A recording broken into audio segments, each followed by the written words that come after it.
financial argument. Follow us on YouTube.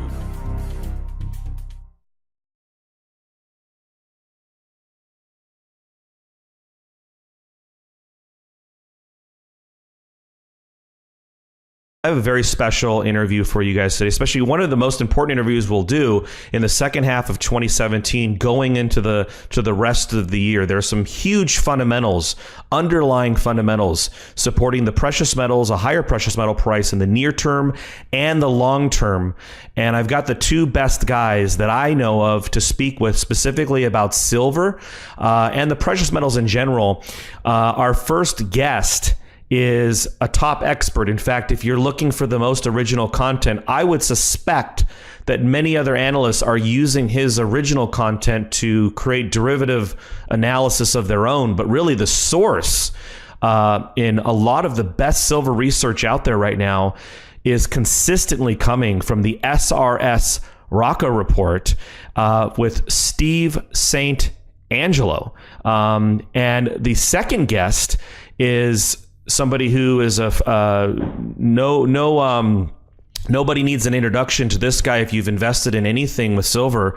Legendary mining entrepreneur and investor. He's the CEO of the world's purest silver producer on the planet, Mr. Keith NEUMEYER.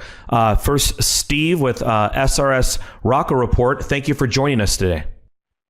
Yeah, great. It's been an interesting time. We've seen some volatility in the markets and the precious metals, but we're starting to see some interest now in the price. So it looks like it's going to be interesting the rest of the year, Dan. Great day to interview you guys, right? Silver's up big.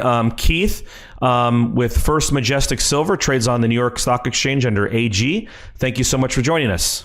Well, thanks, Daniel. I actually, it's kind of funny because I put an order in to buy some silver last night in the market because I just saw very unusual trading patterns. It's just the support that came into this market and the fundamentals that I think are building.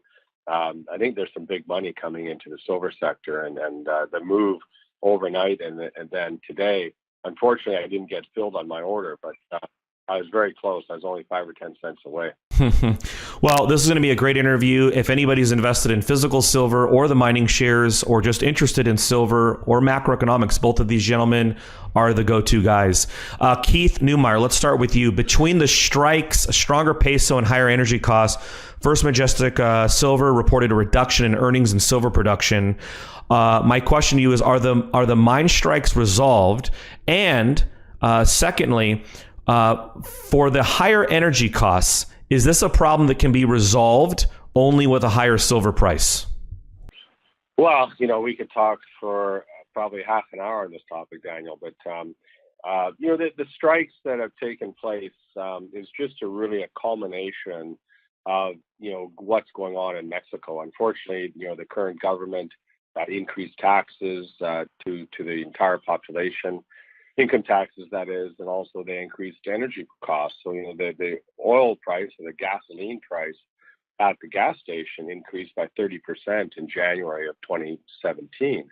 So, worldwide oil prices are dropping, and yet the Mexican government increases gas costs. And, the Mexicans aren't stupid. They know that energy costs are much lower, yet, they're having to pay higher prices at the pump. And, they're looking for ways to mitigate that increase in taxes, that increase in living expenses, and they're going to their employers. And it's just not mining, but we're hearing there's challenges throughout all of Mexico. The employees are just looking to try to try to get something to compensate for their increases in their cost of living. So I quite honestly don't blame them for their activity. We've been very active in working with them. Obviously sometimes you have rogue operatives that sometimes cause more problems than they're worth. And we've been working with the unions, and we've got some really good concessions from the 3 unions that we're active with in Mexico. I don't want to get into details, but the concessions that we've been given over the last couple of months are really going to help out a lot in our improved productivity. But the mining sector as a whole, this is something that mining investors that is should really be aware of, is that the entire mining sector is going through a complete change. You know, I just had a presentation from one of my head technical services individuals internally, and we're still using technology that's 100 years old, you know, in some of our mills. And there's not an industry in the world that is still using 100-year-old technology. It's actually quite shocking. There's a lot of really exciting technologies that are coming into being in the mining sector that is going to turn the mining sector into much more profitable, much more efficient business. And unfortunately, this will have an impact on employee numbers because, you know, as we automate and as we bring new processes and new technologies into this business, it will affect employment. And I think that's just natural across all industries. And that's something we have to be very sensitive to. But it is happening in the mining sector, and you know, I'm excited about that. But, you know, to your point regarding higher metal prices, you know, it is very difficult to really expand these operations at current prices. You know, the business is, you know, we're making money. We're, you know, there is a margin there, but the margin is quite tiny at current metal prices. And in order for us to really expand production substantially over the next, you know, 5 to 10 years, we need much higher silver prices.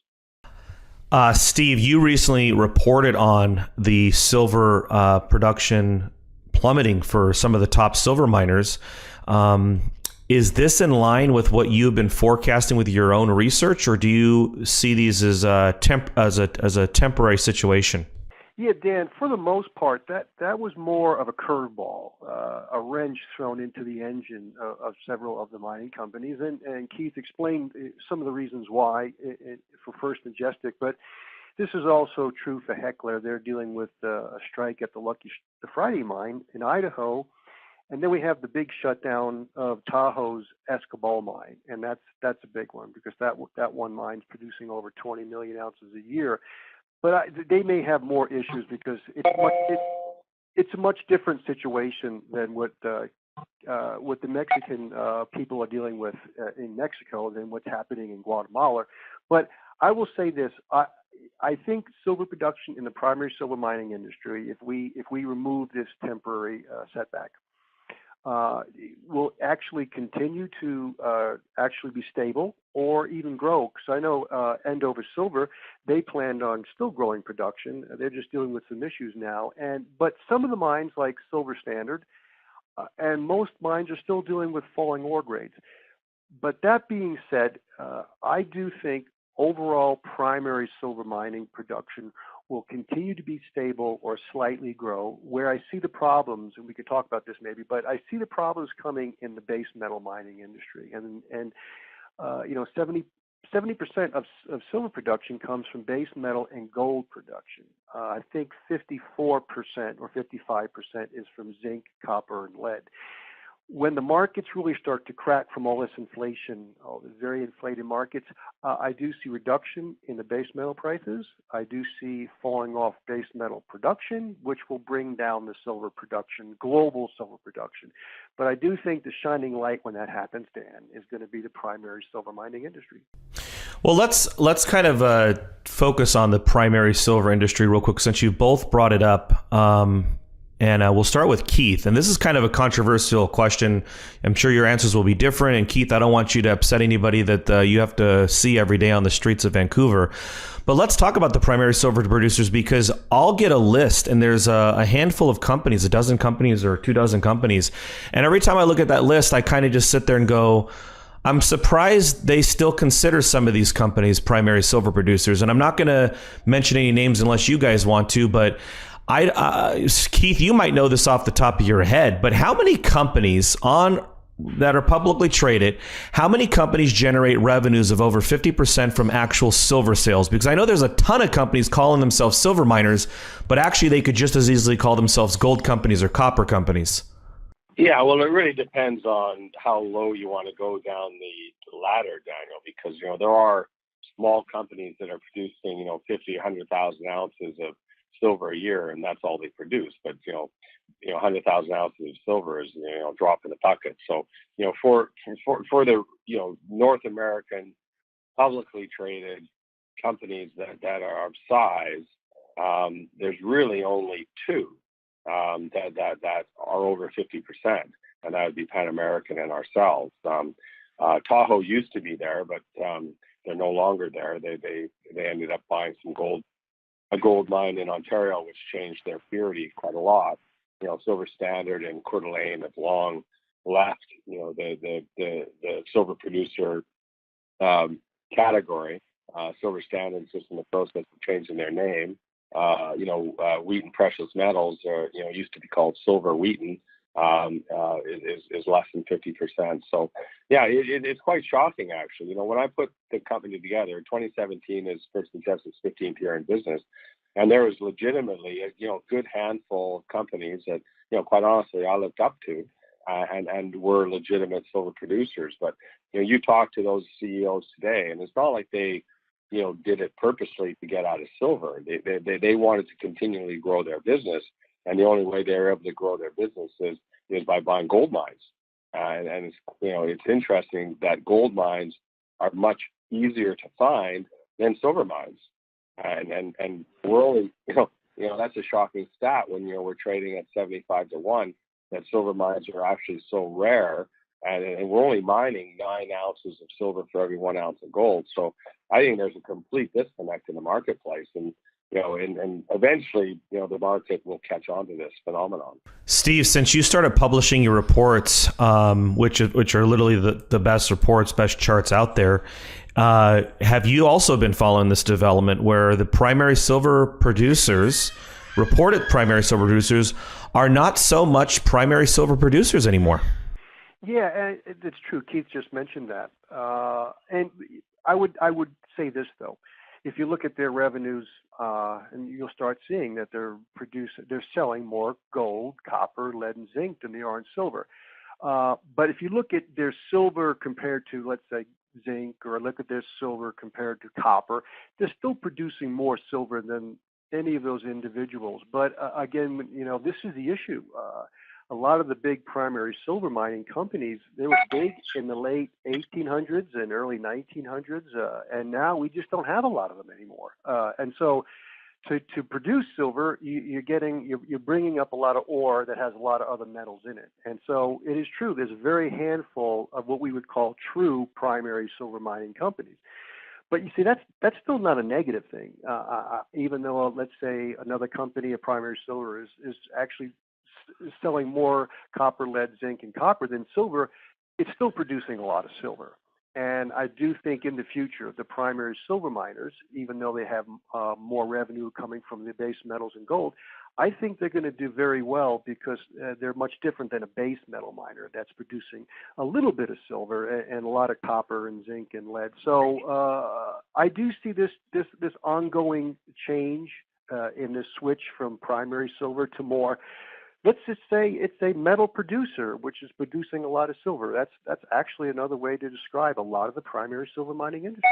Sure. And Steve, with copper, gold, and zinc prices rising, does this throw a lifeline into the future supply of silver and the production? Because as you stated in this interview, most of silver is a byproduct from other mines. So if the other metals are rising, will this ultimately mean more silver production, keeping a lid on the silver price?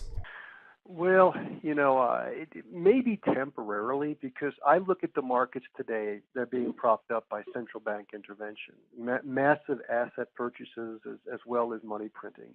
And that's what we publicly know about. So where does that go? That goes in stocks, bonds, and real estate. Now, over the last 4 or 5 years, the metals as well as energy and commodities have been hurt. You can't have a very functioning economy if you're hurting the actual physical economy, especially the metals, the energy, and the precious metals. So even though and this is the issue, all the demand for copper that's coming out of China and all the demand for the base metals is based upon a very highly inflated and propped up market. So when that starts to fall apart, Dan, we're going to see the prices of those metals fall, and then we're going to see the production of those metals fall. I'm not quite sure when this timeline is. It could start happening this year. It could take a few years, But this is the issue we're going to see. And so I look at the base metal. I am not a big supporter of the base metal mining industry in the future. I'm not saying in a year. I'm talking, let's say, within 3 to 5 to 10 years. I think the base metal mining industry is going to be not a go-to asset. They're just going to survive on their best quality ore. And then, but the primary silver miners are going to benefit from this scenario. So that's how I look at it, Dan. Keith, I recently saw President. Go ahead, Keith. Yeah, I'm just going to step in because Steve has made a couple of really great points, and he's talking about the primary silver producers, and I think he's dead on. And the base metals help, and right now the base metals, we produce very few base metals, but the fact that zinc is at $1.30 and copper's at almost $3 now, and lead's at $1.10, and these are good prices, and these are helping us. They're helping other primary silver producers, and don't forget 70% of our revenue is from silver, which makes us the purest silver company in the world. We'll hit 80% next year, which is quite unusual in the whole mining space to have so much revenue from a single metal. But yet these higher metal prices are really helping us out as a result. So I agree with Steve that I'm not a bull on lead and zinc and copper either. I think long term these metals may have challenges, and but the miners that are predominantly precious metals, silver or gold, are going to be the companies that really shine going forward. I was recently at a Sprott conference in Vancouver. The person doing the presentation was from Sprott. She showed a silver and zinc chart, and basically it was the only two metals that faced an imminent shortage where demand was going to far outpace supply over the next decade. Keith, when do you think the supply and demand fundamentals for silver will reach an inflection point where we see the price in a situation where it has to rise? It's interesting because you mentioned zinc, and I've got a big zinc investment, and I am bullish on zinc short term. There's been several zinc mines that have been shut down around the world, and zinc is a pretty critical metal.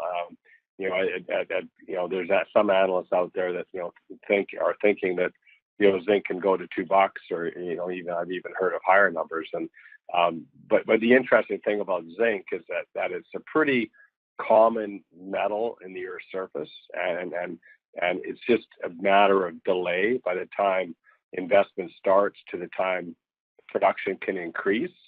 So over the as the price goes up, there's a direct correlation to increase in production worldwide. Is really what I'm getting at. It's quite a bit different than for silver.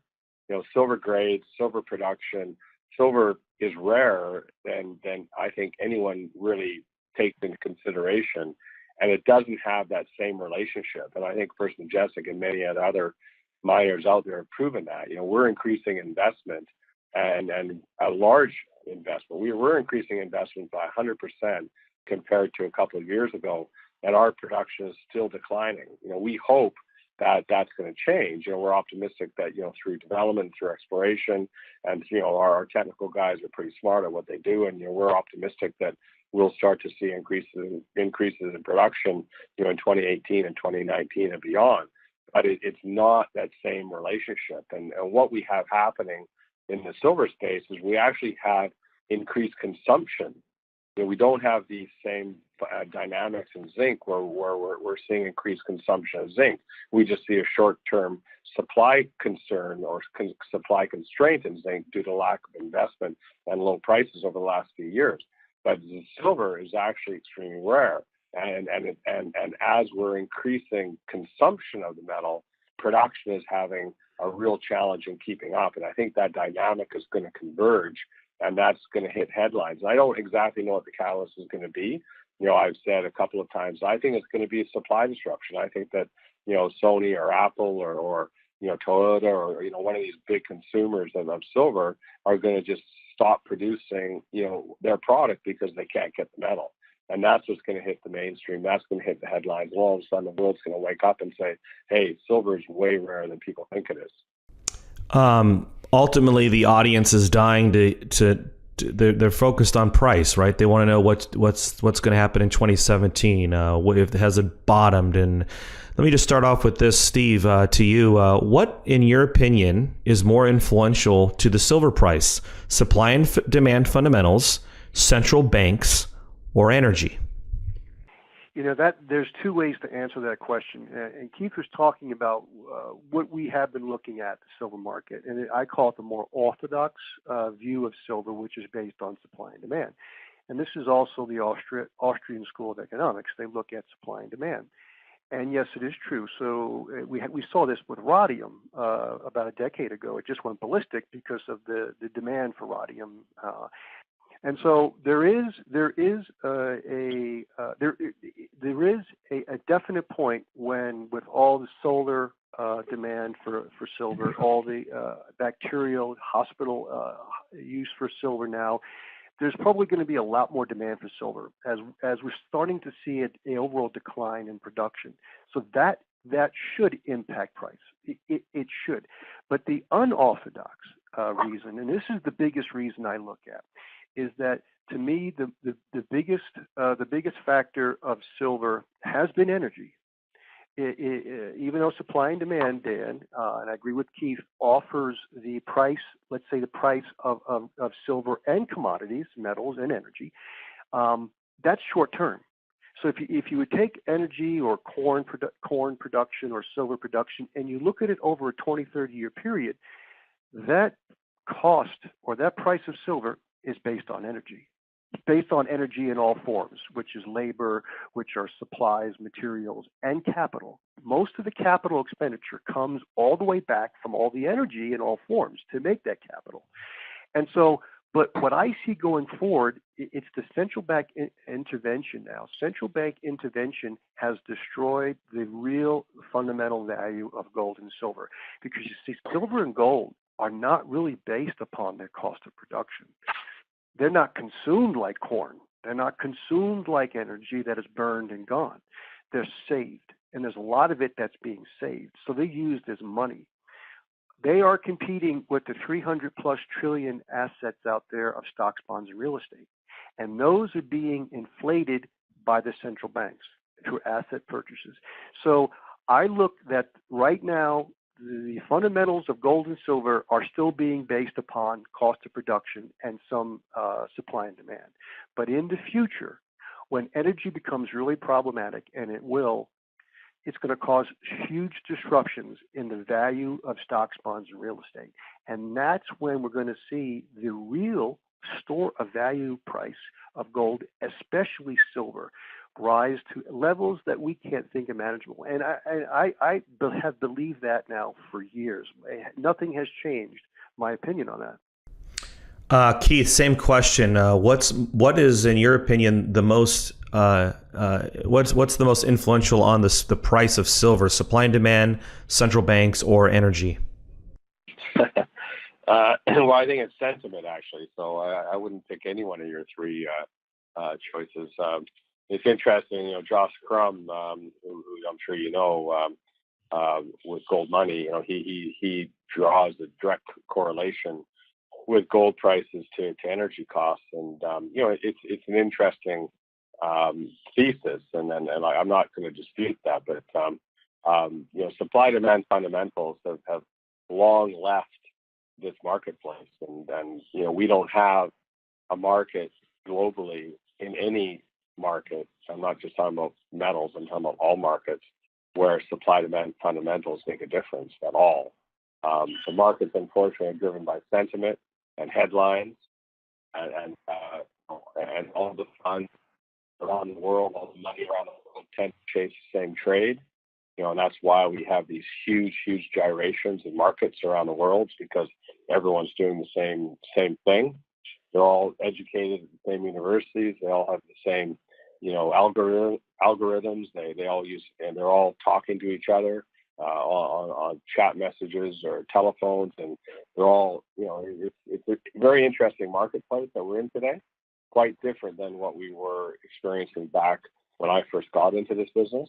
But it is what it is, and when that sentiment changes, that's when, gold and silver will start to move. And we saw a glimpse of that in early 2016, where the inflation trade, became norm for a very short period of time. And, now we're in this kind of deflationary trade, by US dollars, by tech stocks. And until that changes, then I don't think we'll see much change in the market. And I look at the current state of the market very similar to where we were in 2000, 2001, where, the NASDAQ hit 5,000. And it wasn't really until 2002, after the NASDAQ, crashed for, a good year or so, that the money actually started coming into the metals. And I think that's where we're at. And I don't have a crystal ball, but I'd be putting money into the gold and silver space right now, because I think we're at that inflection point. It's coming soon, but Daniel, you know how quickly these things change, and when they do change, it's often too late to make a move.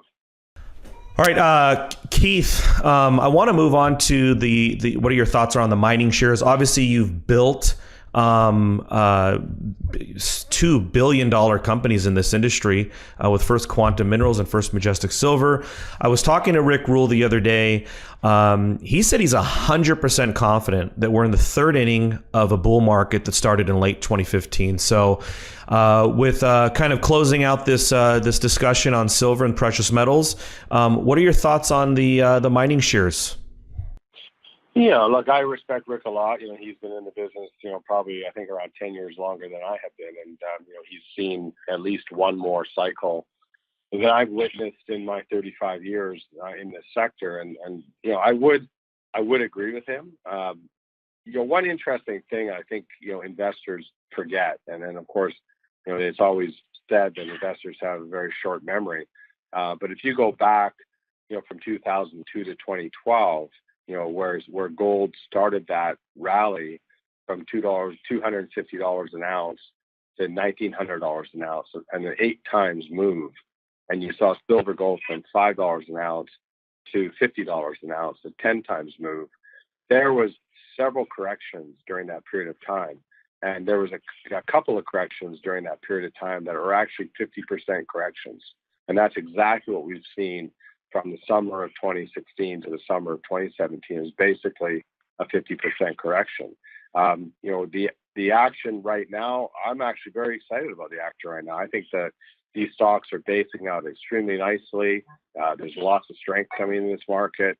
The big money's not there. The big money is still on the sidelines. It's still chasing the NASDAQ, still chasing the FANG stocks, and so on and so forth. And I think that's great, for the average retail investor out there to be ahead of the big money.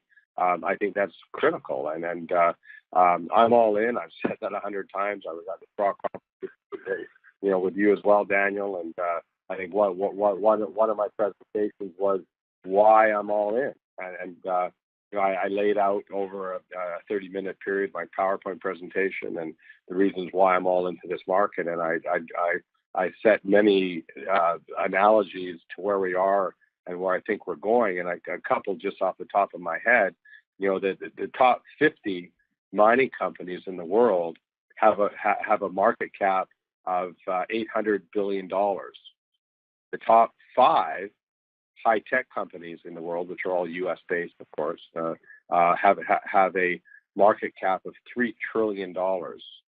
So you got 5 companies versus 50 companies. The revenues of the top 50 miners are $510 billion. The revenue for the top 5 tech companies is $530 billion, so virtually the same revenue. And yet, if it wasn't for the top 50 miners in the world, the top 5 tech companies in the world wouldn't even exist. So, it shows you that there's no minerals. Like none of these guys would exist. So, there's this complete disconnect. For my money, I wish I bought Apple at $150. I didn't. I'm a mining guy, but I can. For my money, I'll stay away from that market, and I'll continue to be all in the gold and silver sector, and keep working diligently on building First Majestic and First Mining, because I think that they're in the right place at the right time. Steve, your research, in my opinion, is second to none.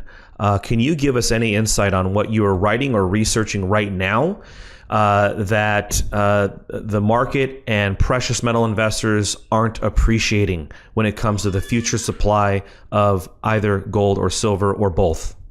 Dan, I'm probably a broken record, and this is where I'm different than most precious metal analysts because I always look at the energy first. Now, I'm going to be brief on this because I want to explain something else.